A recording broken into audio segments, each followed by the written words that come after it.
Good afternoon, good evening, ladies and gentlemen. Nagy is not going to be joining us this week. He got hurt in a downhill snipe hunting accident. Send him good vibes through. It sounds like he's going to make it out okay.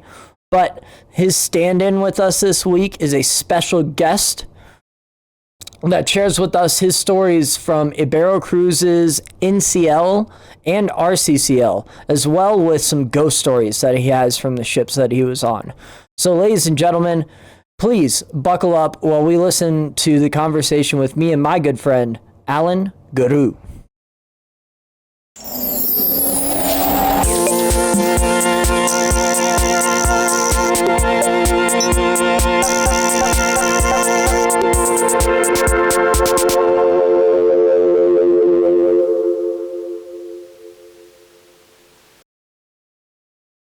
All right, so joining us today is one of my old roommates, Alin.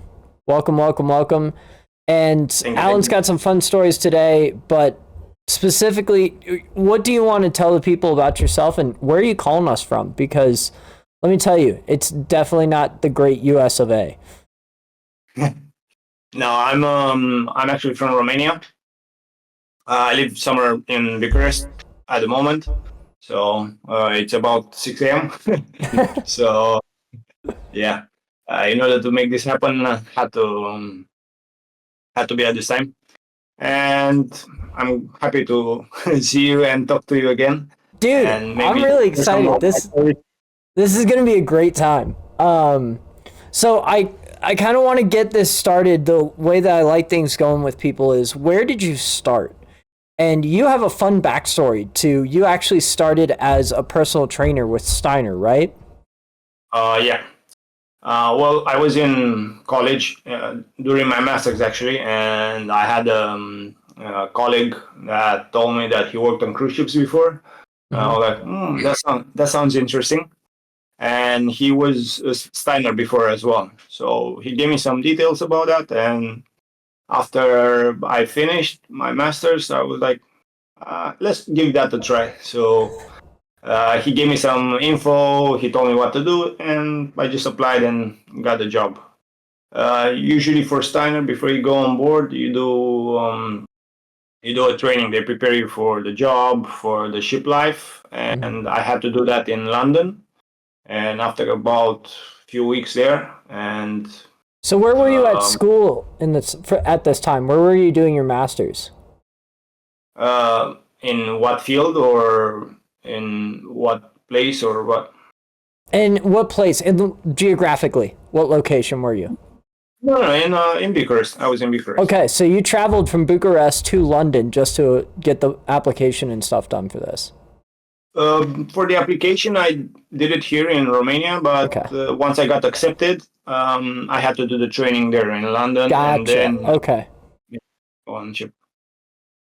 All right, and then so your first ship was actually with a Spanish cruise line, and a relatively small one, right?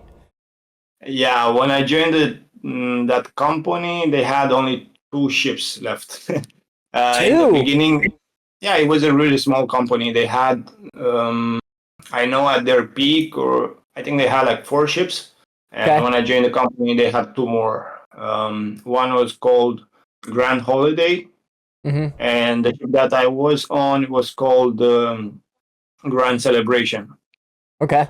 And how many passengers were these ships? That's just a few hundreds. I don't remember. On my ship, I think there were like 600-700, something like that, and like 200 crew. Wow. So these were tiny little boys. Cool. And then so after that, you still worked with Steiner. So you were in the personal you worked in the gyms on the cruise ships. There were male and female trainers. And then from there, they kind of assigned you guys to different ships, and you got NCL next, right? Actually, it's a longer story. I don't know if I told you this, but go. That ship belonged to this Spanish company, and then at one point they sold the ship. They sold it to Costa because the company was not doing so good. They sold that ship and to Costa, and from there, Costa was planning it to sell it to another company. And because of that, I had to be transferred. So I ended up on NCL. I went on Norwegian Gem. So they were selling it like as you were on the ship, and they were just kind of like certain employees had to skedat. Yeah. Wow. Yeah. It was, basically, me with my team and with the people there on the ship, we had to close the ship. Like we actually had to close it. Whoa. Being in the spa, because the gym belongs to the spa. Yeah. We had to pack the whole spa and everything, and then Dude, so like you did like the opposite of a takeout. You did a shutdown. Exactly. Not many people can say they did that, but yeah, I had to close the ship. That must have been wild. So after that, you get done. Did they send you home at all, or did they just send you straight to NCL? No, straight away. Okay. So then how long, what ship were you on and how long were you there? The contracts for Steiner, they are 9 months. So I was 6 months on the Spanish ship, and then I did like 3 months and a half. I got extended a bit. 3 months and a half on NCL, sailing out of New York to the Caribbean. Okay. And the ship was Norwegian Gem. Okay. And so with that, what made you then want to come over to Royal Caribbean and do sports staff, which was a completely different job, and working for a different company because you wouldn't work for Steiner anymore? So what triggered that thought process? To be honest, when you get on the ship, you don't know much, or when you step on one ship, or when you go to one company, because this position it's only on Royal, it's not on any other ships. NCL had something similar, and I believe Carnival, but I'm not sure, and I didn't know about it. And after I finished my contract, I got into contact with one girl from Australia that when she got assigned the ship, she got on Royal, and she told me about the position. And I said, that sounds fun. So I applied for that, and I got a job. Got the job, and then one thing led to another. The next thing I know, you're knocking on my door saying, "Hey, is the top bunk open?" So what would you say then, I guess, since you worked on all three of those companies, what would be like some of the different things that you noticed from, I guess, company to company or even ship to ship? Because one thing Nagy and I both talked about is cultures change a lot. So how did you feel in these different companies and on different ships? I can say from crew life, a bit management, and then from like the job, from my job, from what I was doing. So culture-wise, or crew life, it's let's put it like this: it all comes down to the crew on board and to the passengers. On the Spanish company, on Iberia, most of the crew members were from Latin America, because during the summer we were doing Mediterranean, and then in the winter the ships were going to South America, so they needed people to. And then the ship was also doing Brazilian season, and Brazil has some rules that the companies need to employ, like, I don't remember, like 30% of the crew, they need to be Brazilians. Something like that. So the vibe was always like everybody super chill, having fun. It was more like a family. Once you're on a smaller ship, the crew become like a family. Everybody knows everybody more than in a bigger ship. And I don't know. I thought that was, for my first impression, I thought that was normal. But then when I got on the bigger ships, I saw it's not like that. So, well, you have to the crew size changed so drastically from your first ship, which was, you said 300 people, and then you come on to something like the size of the Harmony, which has close to 2,200 crew. Yeah. Like that's a big culture shock there. So what would you say then, management wise, was some things that you noticed across the different companies?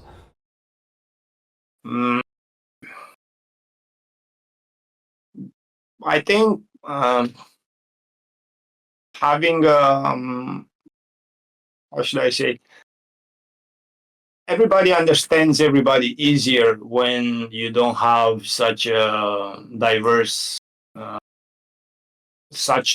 nationalities.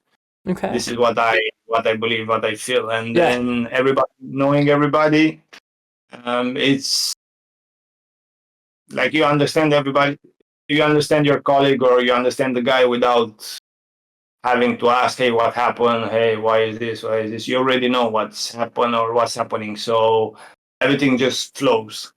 That's fair. There have been many contentions that I've gotten with people that have just culturally just went opposite sides of each other. No, even with the guests,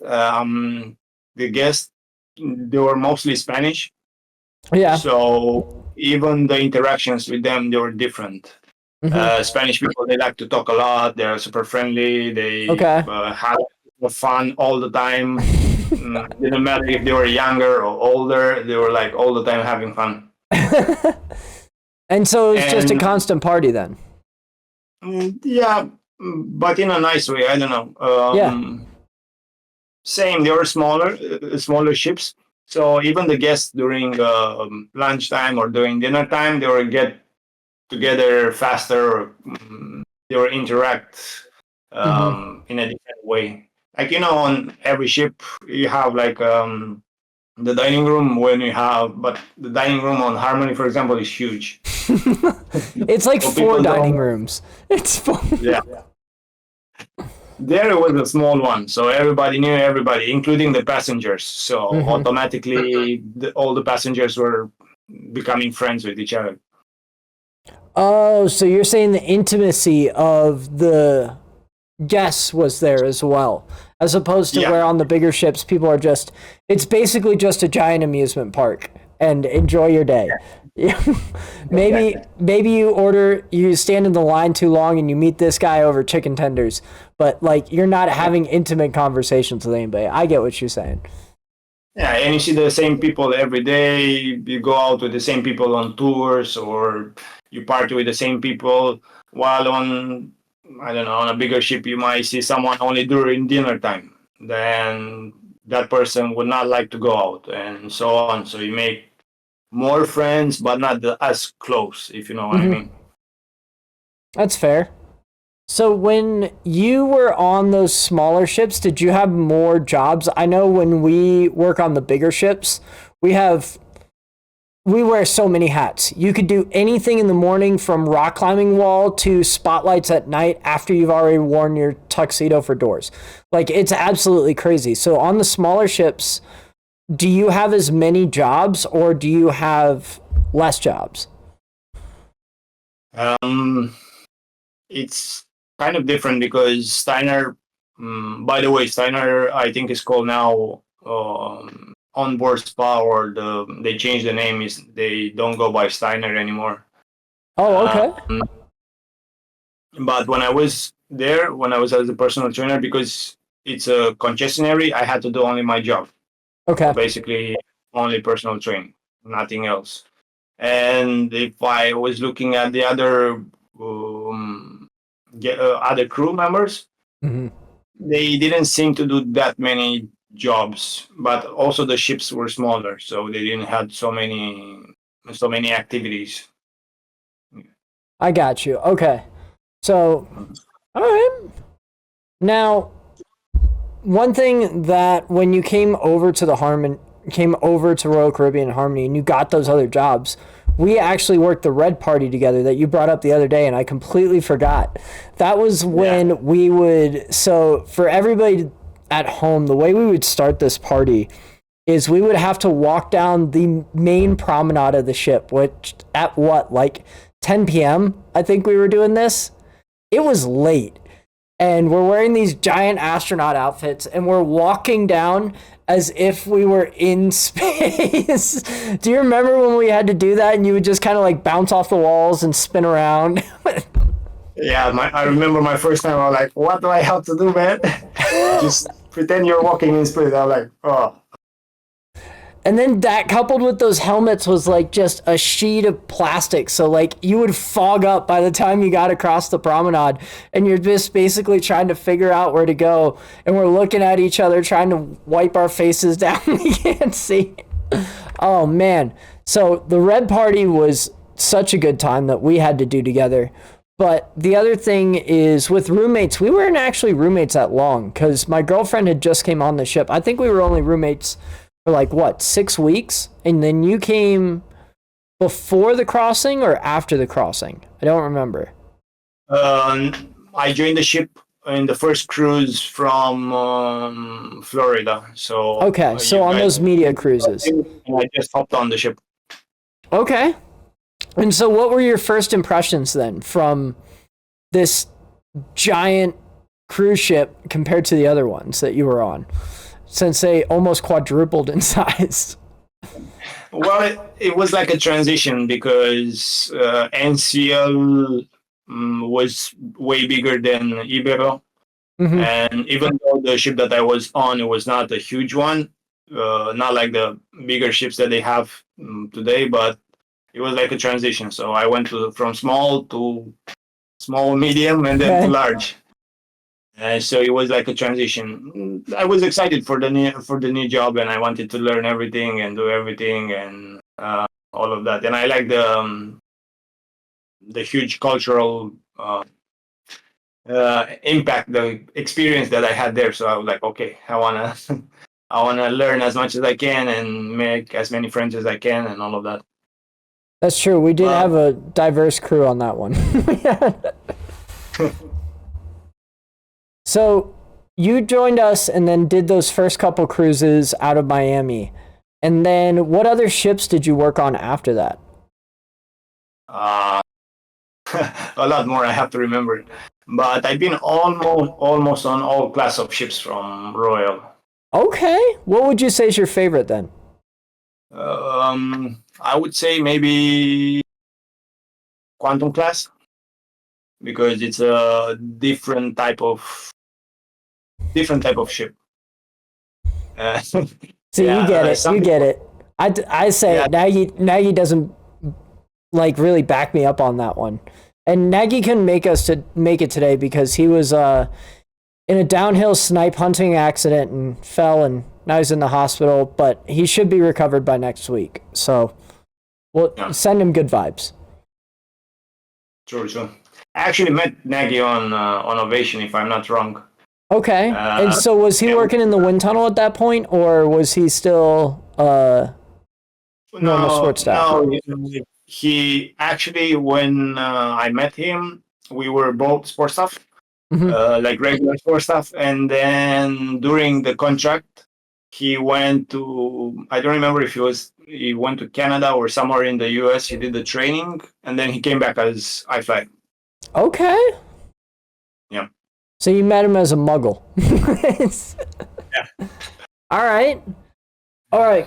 So you said in the name of Halloween, you have a spooky story to share with all of us. And I am clenching my fist to see what it is. Yeah, when you send that, when you posted that message that you want to have, if we have any stories to your friends, if you have any stories that want to come on the podcast, I was like, I thought about it one day, but then I have to tell him this, so that's why I got in contact with you. The story is from my first ship, from Grand Celebration. Okay. I know this is maybe a topic that many people will be like, I don't believe in this, it's not true, whatever. But I'll tell the story the way it is and the way everybody, exactly how it happened and how things were. I have to mention a few things before, because one thing I have to say is that the ship was pretty old. When I say pretty old, ships now come every day. I mean, every year they launch a new ship. Sometimes maybe 2 ships per year from the same company. When I joined the ship, I was 24 years old, 25, and Okay. So for reference, this ship was built in 1986. So this is definitely an older ship, for sure. Yeah. So the ship was older than I was when I joined the ship.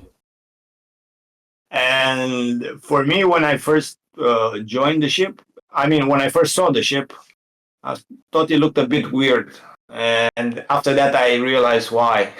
They actually bought the ship from Carnival. So they had the funnel with the extensions on the side. And then I was like, that looks funny. And then I learned about the other cruise lines, and I'm like, okay, so it was Carnival before. So did they paint over the whale tail that's on the top of the Carnival fin? Yeah. So they didn't even cut it off. They just painted it a different color. That's awesome. Was a dark blue. Okay. With the logo on the sides. Yeah. And the story goes like this. So when I joined at one point during our cruises, we were sailing only in the Mediterranean. And with that ship, I sailed only in the Mediterranean from Spain all the way to Turkey. And at one point, I was working in the spa. And at one point, we had a company that chartered the ship. So basically, they rented the ship for their own employees and for their salesperson, especially. It was a cosmetics company from Spain. And while they rented the ship, they wanted to do trainings for their crew, for their employees, present new products to their salespersons so they can promote it to their okay, customers. so they did. So they were basically hosting conventions for all their salespeople, and hey, here's our new stuff coming out. Here's this. Here's that. So all right. Yeah, and because they had spa products, we had to clear the whole spa, so we had to take all of our stuff and stow it away, put it away, because they had to put their own stuff, and they were using our spa to do treatments and to teach people, hey, this is how we do a facial, or this is how you use this new product, and so on. And basically what we had to do, we had to take all that stuff, all our products, and store it somewhere. And being a small ship, we didn't have too much space, and we had to put it in a cabin. They said, okay, guys, take this and put it in a cabin. But I later Not your found cabin. out. No. Okay. It was an empty cabin on the ship. Oh, okay, later okay. That cabin was haunted. So from management, everybody on the ship was saying that cabin was actually haunted. It had a ghost inside. I know people say, maybe it was a legend, or maybe it was someone to make fun of you or something like that. But so where did the ghost come from? What was the backstory behind it? The backstory was like this. Let me put the story differently so you can, because this builds up to the credibility. Some people will be like, okay. Or I got my popcorn, bro. Yeah, first our manager said, okay, we're gonna put it in this room, but it's haunted. I said, he's making fun of us. But I said, no, actually it's haunted. And when we went to the cabin, it was a normal crew cabin. It was empty. Like they stripped everything from the cabin and they left only the frames of the beds and the sink, because those cabin had a sink inside the room. And the toilet with the shower was separately. And everything was empty. So we put our things there, and like the girls that I was working with, only when they heard that, I was like, no, I don't want to go inside. But I said, okay, let's put it inside. And the story was like this. Many years ago, they didn't tell me exactly, and only some people from top management knew the details. One crew member passed away there inside the cabin. Basically, they did some working. I mean, they were working on a deck or somewhere, and they used some strong chemicals. And being an older ship with a different air system, with a different technology, older technology, um, basically that person took a nap during the day there, got asphyxiated, and passed away, unfortunately, in the cabin. They forgot to, I don't remember exactly. They either forgot to mention it to him, or they didn't put an announcement, or they put, but he forgot about it. I don't remember the details here. But what I know that the crew member that was living at the time in there, one of the two crew members, he went to take a nap. He inhaled all those fumes from the chemicals, and he passed away in that cabin. Did they tell you how long it was before you were on there, or was it just the myth? No, just I knew from some people working there, Okay. but they didn't tell me exactly 5 years, 10 years, or how long ago it happened. Yeah, unfortunately, may his soul rest in peace. This is how he passed away. Because he inhaled those fumes, that was it. And anyway, time passed, and after some time they assigned the cabin to some other crew members, and those crew members went to sleep at night. And in the morning, they said they went to, I don't remember, HR or to some of their managers, and said we cannot sleep in that room. Like during the night, we feel like someone is pulling the cover of us, like it's cold in the room, even though we are covered. And be like, okay. They changed them. They put different crew members in the cabin. They're reporting the same issues. Oh, it's cold. It's like someone is pulling the covers from us during the night. Like we don't want to stay there. Anyway, they got confirmation that is a ghost. At one point, I know they called some priests, or one priest, but he did like how should I say, like a ceremony, but nothing happened. It was the same. And because the ship was going to South America, once they got in South America, I don't remember in which country. I don't want to say Brazil, or I don't remember. But once they got to South America, they brought a shaman on board, and they say that shaman talked with the ghosts or with the spirit of that person, and he said yes. He said he managed to talk with the person and said, look, this person passed away here, and he said he doesn't want to let anybody he didn't want to let anybody fall asleep there, because he was protecting them, so they don't have the same fate as him. So he basically, yeah, you understand the thing. Okay, so dude, you're giving me some willies on this. This is so. He said he doesn't want to let people sleep there, so they don't have the same fate as him. Okay. And from that point on, management didn't use that cabin anymore. They stripped everything down, and they let the cabin empty. So basically, everybody from the captain down knew the story, and they were acting accordingly. And yeah, if I just say it's a ghost there, but the whole thing and the way. So you took your stuff in there. Did you feel this guy at all? Did you have any remnants of a ghost, or was it just kind of folklore to you? No, I didn't feel anything, but anyway, I was not inside the room more than, I don't know, a few minutes, because we had everything packed in bags and in boxes, and went in, left it, and went away. I didn't spend time inside or anything. But it was weird to see a cabin stripped down and not being used. And you know how it is. Sometimes it's hard to accommodate crew, or that one being a small ship. Imagine they had to. Um, Yeah, they didn't want to that's use two one room. crewmates that they're giving up. That they're giving up Yeah, room for. So like something had to have been real then. Ooh, dog, that's chilly. yeah. I heard like one or two other ghost stories from some older ships, like also from NCL. They said that like one or two ships had something like that. But this is the only one that has all the, like, let's say, all the details and everything. Yeah, like there's First, a I thought, track record.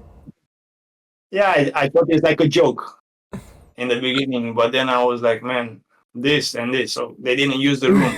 They cleared it. Everybody on the ship knew about it. Uh, they even brought people on board to see what's happening, like people that deal in spiritual stuff and stuff like that. So yeah, and I felt sorry. If even if it was true or not, I entered that room. I tried to have some respect, put my stuff there, and leave. Don't do anything else or whatever. You didn't try to hold your And breath too long? no, no. Some of the things that I was working with, they didn't even want to go inside the room. So That's yeah. fair. And after the, I mean, because after the ship became Costa, they sold it to one company in Miami. I Mhm. think Bahama Cruise or something like that it was called. And that company didn't survive after the pandemic. And I saw the ship ended up in somewhere in Turkey during 2019, 2020 in a scrapyard. So they scrapped the ship. And at the moment, the ship doesn't exist anymore. If it exists, maybe there are a few pieces of metal somewhere in Turkey. So yeah, Bro, that's wild. So like nobody can even go back to check in on him and see like, hey, did you settle it? Wow, that's crazy, dude. yeah. Okay. Maybe the people that bought the company didn't know the story or didn't know about it. But in the end, the ship doesn't exist anymore. Maybe he got some some peace. Maybe his soul is somewhere in a better place now. But He's with Davy Jones. sorry, He's with Davy Jones. yeah, Ooh, yeah, that was spooky. All right. yeah. Ooh. I imagine guests didn't know about it, or many people didn't know about it. That yeah, I would assume it just kind of like worked its way through the coconut hotline of the ship and everybody just kind of heard about it and had their own story or version or you know how that game goes. yeah. But in this case, everybody was saying kind of the same thing. Like nobody Yeah. was saying that this happened or that happened, or it's an unfortunate story in the end. What happened, but it happened. So yeah, Dude, well, I appreciate you sharing that one. That was a good one. That was a good call. yeah. So other unwanted guests are you've had some stowaway passengers on ships and people sneak into crew parties. Yeah, I mean those things happen even on other ships, but because it was a really small ship, the crew bar was just like one or two doors away from a guest cabin. And at Okay. one point, we had a crew party. We just saw like two ladies coming in. You know, from a glance, who's a crew member and who's not, by the way they act, by the way they look, by the way they dress, by the way they are. It's really a And everybody, confidence thing. If you walk in there and you just like feel like you belong, nobody's gonna ask questions. But if you're walking around with your eyes all open, like what is going on? We know you don't belong. Like you're not. yeah, it happened that most of the passengers on the ship were older crowd, and these two ladies were younger. And Mm. I remember mm, when they got in, they were like, "What?" And they're like, "Oh, this is good." But then, like 2 minutes later, security saw them and, okay, ladies, we have to go out. We're like, oh, but it's nice, but we want to stay, but we're like, oh, we have to go out. And to be fair, like the fire doors are not that hard to get through once you know how to operate them. Like you just turn the one handle and the door flies wide open. So it's not like we're hiding in plain sight, guys. It's not hard to find us. Yeah, and I have to remember to remind you that ship was an older ship, so the fire doors were not as high tech as those that on Harmony or other ships. They were probably just doors, like yeah. Yeah, open and go in. It was not heavy. They're not something you have to press buttons or no. You just go in. But I have a better story from that ship as well. Okay. At one point, we had a stowaway passenger. That doesn't really happen. Like on cruise ships, is like, but this was a small ship, like a quite small ship, and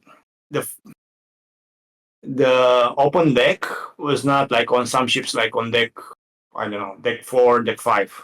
Mm-hmm. Let's say 20 meters off the water or something like that. Okay. And the open deck was on the top of the ship, and that was it. That was the only one? Yeah. I mean, it was the pool deck. I mean, there were like 2 or 3 decks. Yeah. That were open. They didn't had most of the cabins. They didn't have a balcony. They had only a window. So only on the top deck they had like a few rooms with a balcony. Mm-hmm. And we were doing, like I said, we were doing Mediterranean season. And at one point we heard that we had a stowaway passenger. Like, what? How? When? And I don't remember. I don't want to say something wrong. I don't remember exactly, but if I remember correctly, he came on board in one port in Greece, I believe, and they discovered one night before, and then the next day they found him in. He was hiding in one of the lifeboats. That's a good spot to hide. To be fair, that's a good spot to hide. The only spot to hide, and they found him when we were in Istanbul, in Turkey. Wow. So basically. But I don't want to say something wrong. I don't remember if he came on board in Istanbul and they found him the next day in Istanbul because we were doing overnight, or in Greece. And I don't remember exactly. But basically, they found him in one of the lifeboats, hiding in one of the lifeboats. And the way he got on board, that's the crazy stuff. They tie the ship to the pier with those mooring ropes. No, he didn't just. Yeah. He climbed up that thing. He climbed on those. Yeah. And so these ropes are probably what, 30 meters, 40 meters of hanging upside down that you got to climb? The ship was not that big, but still it was super risky, imagine. So yeah. He climbed, he pulled himself up on the ship. He jumped over the fence. I don't remember in which, where it happened, if it was Turkey or Greece. So he jumped over, he climbed on that rope, and it's dangerous to do that because at one point you're over the pier, over the water. So even if you fall, you can get injured or even die. I mean, and even still, the bottom of the ship have basically the big bowls. So even though you see the water line of the ship comes out another like 5 or 10 feet too. So he could fall into like just steel as well and crack his head and die right there. Yeah, so basically he went up on the rope, jumped on the ship, and hid in one of the lifeboats.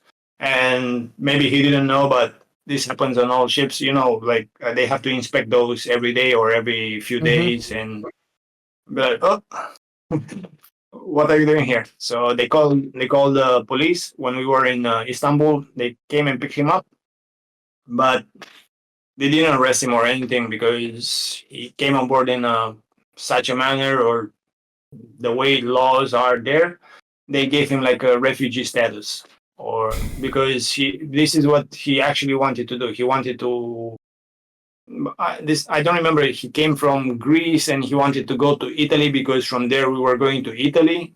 Or I get you. came from Greece to Turkey. Wherever he was, he wanted to get the hell out. He wanted. Yeah. Wow. And so was it just like a security guard that found him that was just doing their laps with the flashlight? This I don't know. I don't have the details. Okay. I just found out about the story after they took him to after police came.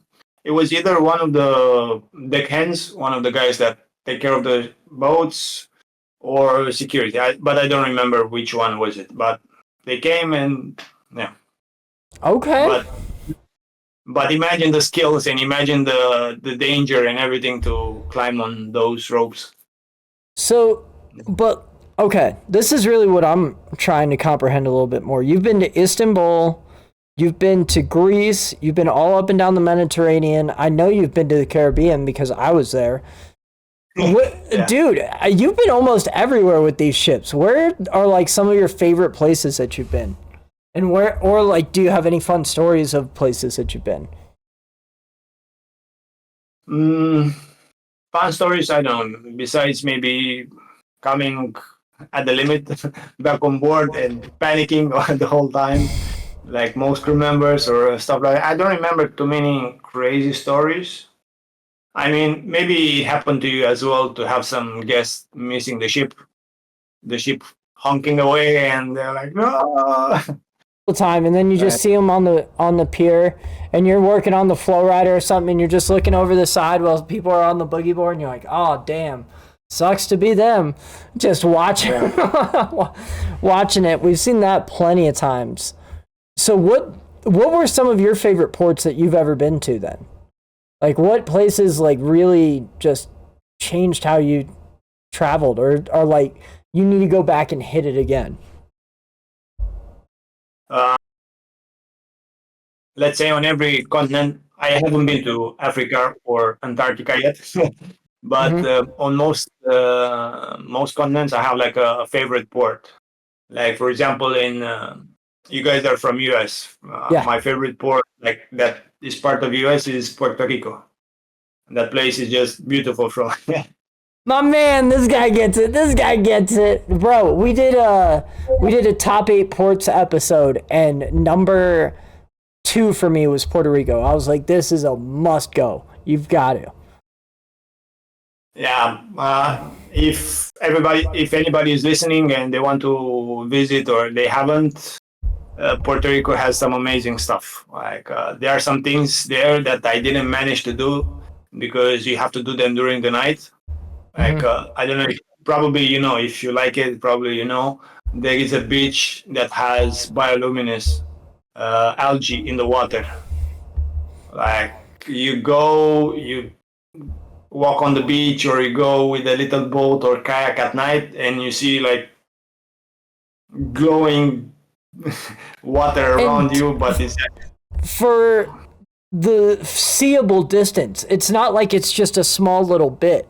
It's all up and down the beach. You can picture it for a decent chunk of stretch of the beach, at least. Like it's not going to be happening in small little pockets. And that's the really cool part about it, is you feel almost like it's a Disney movie with everything glowing below you. Yeah, I only saw that in pictures and videos, but I would like to experience that live.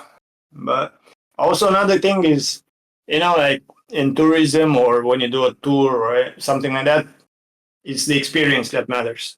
And I think in Puerto Rico, you can experience everything. Like, it's a nice city. They have a strong culture, music, food. Then the nature, it's amazing. They have the little rainforest over there. So basically, whatever you like, you can find it there. That's and it's easy to get around too. That's the other part. Is all of this stuff that you're describing is no more than 30 minutes. Like it's not far. Okay, then where else have you been? I know you went to Asia then, if you were on the Ovation. Yeah, I would say Japan. Actually, I was with Nagy in Japan in those places there. Okay. And I think Japan is a different world from many points of view. Why is that? Western cultures are more or less the same. or let's say big cities, metropolis are, you kind of know what to do. When you go there, you kind of know what to do. Like if you live in, I don't know, New York or Chicago or a big city in US, once you go there, like, okay, I got this.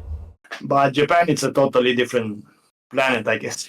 Like, the culture is the biggest shock. You see big stores and brands and a lot of people everywhere, but the culture, it's different than anything else that I've experienced. Of course, I haven't been in any country in the world, but for me, the respect that those people have for each other and for others, it's huge.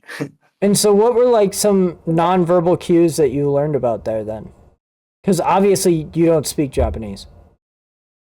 No, I know a few words, but not enough to have a conversation. I can tell you. Let me see what. I know it's funny, and people in US and Western countries, they tip a lot, and there they don't have a tipping culture. Mm-hmm. And I knew about that, and I knew some. I mean, some touristic places they leave tips and they accept, and they don't say anything to you because they know you're not from there, so they're not gonna. They're not say going to make a anything. thing about it. Yeah. Yeah, but I went to a local supermarket. I bought some stuff, and they had to give me back change, some small coins. Like I was like, they gave me the receipt. I took the receipt, and then they wanted to give me the rest of the money. I'm like, no, thank you. And I started walking away. Oh, sorry, sorry. They're at one point they were screaming after you, change, take. So yeah. And they were chasing you down over like 25 cents. Yeah, kind of. And 25 cents, they didn't even know that you weren't going to use later. You were just going to toss it into your safe, and maybe the next time you come to Japan, it'll be used. Or keep it as a memory. So I was like, I don't need it. Or maybe it was one of my last ports in Japan or something. But they were actually yelling, screaming after me to take the change. They didn't wanna hold it. So I was like, oh yeah. So that was one thing that nobody told me. Like, you have to take it, or take it, so don't get offended, or yeah. Okay. So, and let's say my top port, my top destination that I've been only once, and I said I have to go back there. And people that been there, they know what I'm talking about. It's French Polynesia. That is a place that it's beautiful. Oh. I've been to 2 ports there. Okay. No, 3. Sorry, 3 ports. Because it's a group of islands. Mm-hmm. I know everybody knows Bora Bora with the little houses on the water, but we didn't went there. We went to Morea. And everybody that been there before, or people that went to French Polynesia before, they said it's even better than Bora Bora. That is the most known island, but they say this one is it's more beautiful. It's just a volcanic island. They just came out from the sea after volcanic eruption, and it's just simply beautiful. It's actually the place where they hold the Olympics, the surfing competition for the Olympics. Oh, where they held it this last year, right? Yeah. Oh, dude. Yeah. Okay. All right. And so you've only been there once on one cruise, and you hit 3 separate ports in there. Man, French Polynesia is... Oh, that was one place I knew I was never going to get to go, and was going to be a pipe dream, because you definitely have to work a while to get that based on sheer luck. So, that's so cool that you got to go. Yeah, it was. I can say it was really beautiful. Like, the nature there is, again, I haven't been everywhere around the world. I've been in a lot of countries, but I haven't been to every country. Mm-hmm. But from my experience and the places that I've been, that is my top 1 spot. the nature there is simply amazing. Like you have, they're not huge, but you have some little hills, mountains, beach, all around the island. You have corals. The water is crystal clear.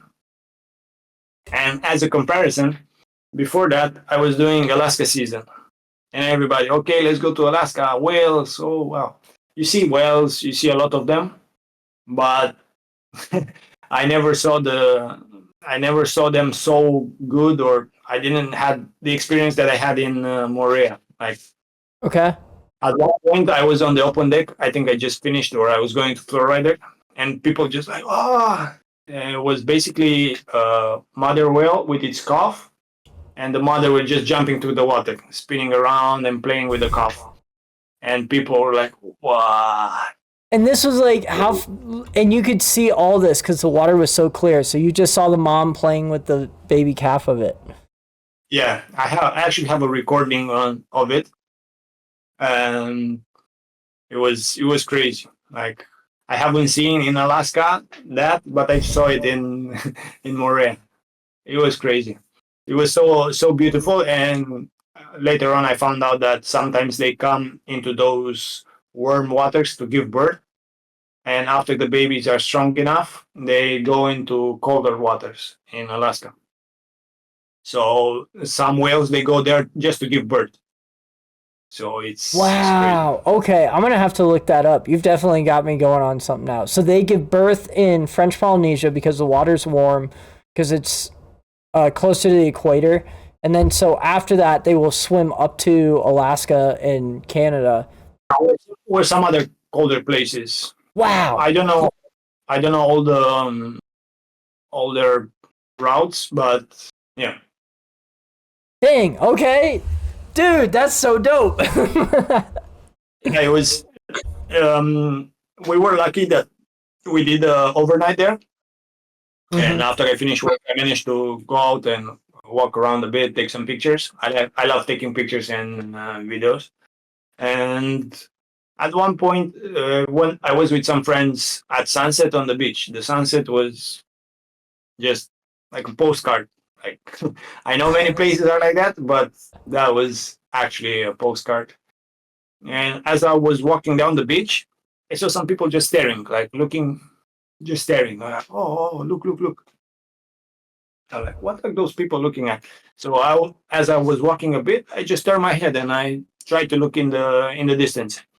And basically, what they were looking at, it was a shark swimming through the reefs, Yeah. and you could see only the tip of the top fin just going like this.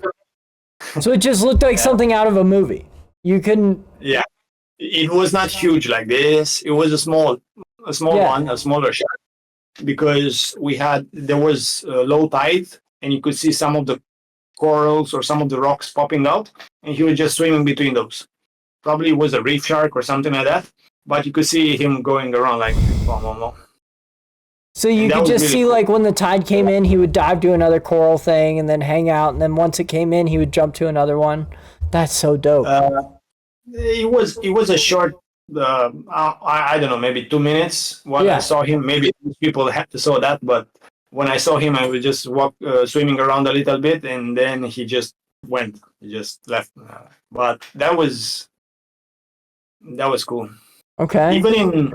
Even in Coco Cay, they have sharks around there. Some of the guys working there, they were telling me that before guests come in the morning, they go with the jet skis around just to scare them off, so they don't come close to the shore. But the little tip of the shark, the fin, combined with the sunset and with the place was, Oh yeah. man. Okay. You've got me convinced. So where would be one of your favorite ports then in the Mediterranean? One of my favorite ports, I have to say Malta. Maybe that was one place that I really enjoy. It's just an island. Actually, it's a group of islands, but the main island, you can go from north to south in like 2 hours, or you can cross the island. Same like maybe Puerto Rico. I think it's smaller. It's just a city, Malta is definitely smaller than Puerto Rico. Yeah. but it's beautiful. It's the history behind it. They they have their own language, which is a combination of. Uh, I don't want to say something wrong, but it's a combination of languages. They have some words from Arabic. They have some words that only Maltese belong to Maltese. It's a mix. The culture is very. The history of the island is crazy. They are famous for their Templar Knights. So who is passionate about history, they can learn a lot about it.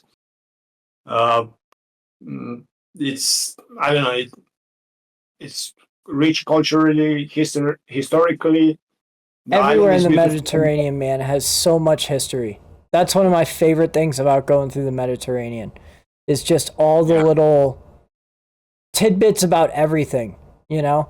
In Marseille, one of my favorite things is when you drive by the little island where they had the Count of Monte Cristo. Oh, it's just like a little nerd spot in your heart where you're like, whew, that makes me feel so good. true, true. Another port, but if you're a history nerd or you like archaeology, it would be Naples to go see Pompeii. Mm. It just for people that haven't been there, Pompeii it's the biggest archaeological site in one of the biggest archaeological sites in the world. And I heard about it. I knew what it was. I knew what had happened. I knew like it was an old Roman city. The volcano erupted. They covered everything, Yada yada etc., yada. etc. We know. We will. Yeah. But when you go there, because everything is intact, it's like walking in that city like 2,000 years ago or more than two. It's crazy. Like the streets, the way the streets are made, the houses, the paintings inside the houses, like it's crazy. And You they are could still walk in the uncovered. houses when you were in there. Yeah, not in all of them, but yeah, Wow. yeah, it was crazy. You could see one Romans. They like to take baths, but like and they have some public baths. So basically, you could walk in one of those, and you could see some paintings on the walls and like a little pool that they had there. In some places, it's crazy. They had a mini coliseum where they had like it was an outdoor theater. It's crazy So it was to all just walk. petrified in place. Um, not really. The buildings are made of stone, so they Yeah. survived the ashes and everything. Okay. Yeah.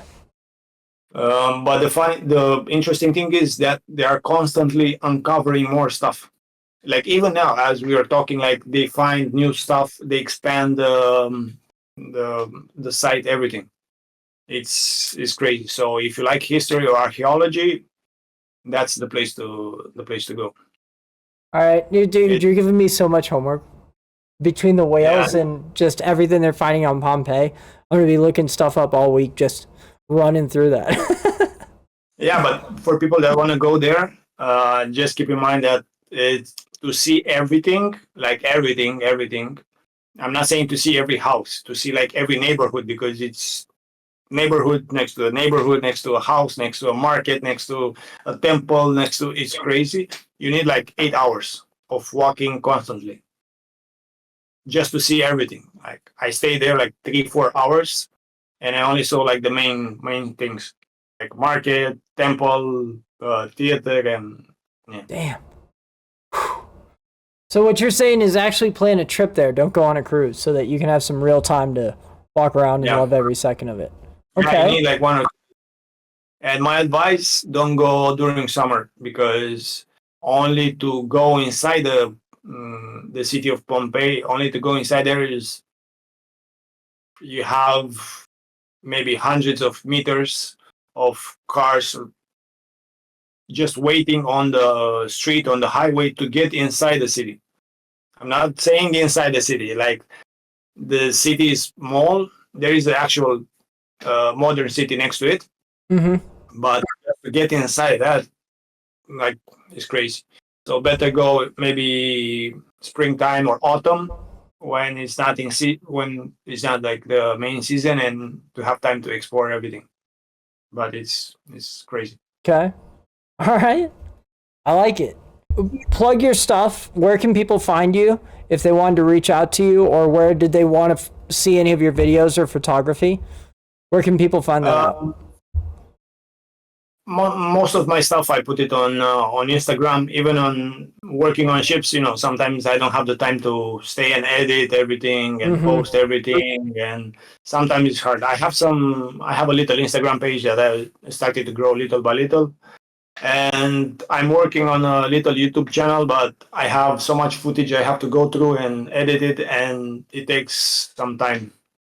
Doug, what are they called? Let the people know so that they can find you, and hopefully that gives you a little more inspiration to keep doing it, because the whole reason we do this podcast is because we want to create cool shit. So this is your signal from the universe to create some cool shit. My Instagram page is my first name and my last name.